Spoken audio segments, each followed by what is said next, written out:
అంటే కూడా ఎక్కువగా ప్రేమిస్తున్నాడు. వాళ్ళకి ఆత్మస్వరూపులు. వాళ్ళకి ఎముకలు ఏమి ఉండవు, ఆత్మస్వరూపులు. కానీ మనం శారీరకంగా దేవుడు తన పోలిక చొప్పున తన స్వరూపమందు దేవుడు ఆయన తయారు చేసుకున్నాడు కాబట్టి ముందు దేవుడు మనల్ని ప్రేమించాడు ఆయన.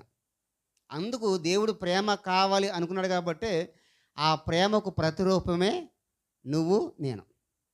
చెప్పండి. ఆ ప్రేమకు ప్రతిరూపం ఎవరు చెప్పండి?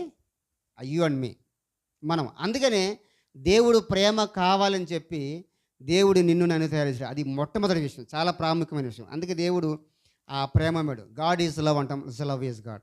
దేవుడే ప్రేమ స్వరూపి. ప్రేమ యొక్క పునాదులు అనేవి ప్రభువు నుంచే, దేవుడి వద్ద నుంచే ఉన్నాయి.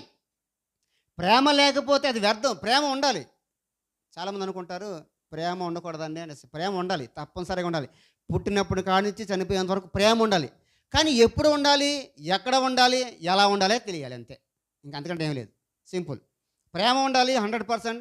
కానీ ఎప్పుడు ఉండాలి, ఎక్కడ ఉండాలి, ఎలా ఉండాలి, ఏ వయసు, అన్నిటి కూడా కదండి. ప్రతిదానికి సమయము కలదు అని చెప్పి ప్రసంగి గ్రంథంలో సొలొమోను భక్తుడు చెప్పాడు. చెప్పండి. ప్రతిదానికి సమయం కలదు. ఏడ్చుటకు సమయం కలదు, నవ్వుటకు సమయం కలదు, ఇల్లు కట్టుటకు సమయం కలదు, దాన్ని పడేటకు కూడా సమయం కలదు. మనం చూసాం గతంలో ఎప్పుడో. కాబట్టి నాటుటకు దాన్ని మీరు వరి నాట్లు వేస్తారండి, దానికి సమయం ఉంది. మరి రేపు పీకేస్తారా? ఫేవర్ కదండి. 6 నెలల్లో 9 దానికి టైం ఉందన్నమాట. అంటే ప్రతి దానికి ఒక సమయం ఉందన్నమాట. ఆ సమయం బట్టి మనం చేసుకుంటూ పోవాలి. అది కొంచెం అర్థం కాక మన ప్రేమికులు పెడదవరం పెట్టారు. అది అంతే తేడా. అందుకనే మీకు ముందే చెప్పాను. వ్యాలంటీన్ అంటే అర్థం ఏం చెప్పండి? ఆయన ఒక వ్యక్తి, ఆయన ఒక ఆర్సిఎం, క్యాథలిక్ మోంక్, ఒక సన్యాసి. సరే, ఈ ప్రవేశపెట్టినటువంటి ఈ వ్యక్తి ప్రేమను చూపించాడు. దానికంటే ఎక్కువ ప్రేమ ఎవరు చూపించారంటే ప్రభు మనకు చూపించాడు. ఏంటి? ఒకవేళ నేను ప్రేమ లేకపోతే వ్యర్థుడైన. చూడండి, మొదటి కొరింథీ పత్రిక, 1 Corinthians chapter 13 verse 1 through 13. 1 Corinthians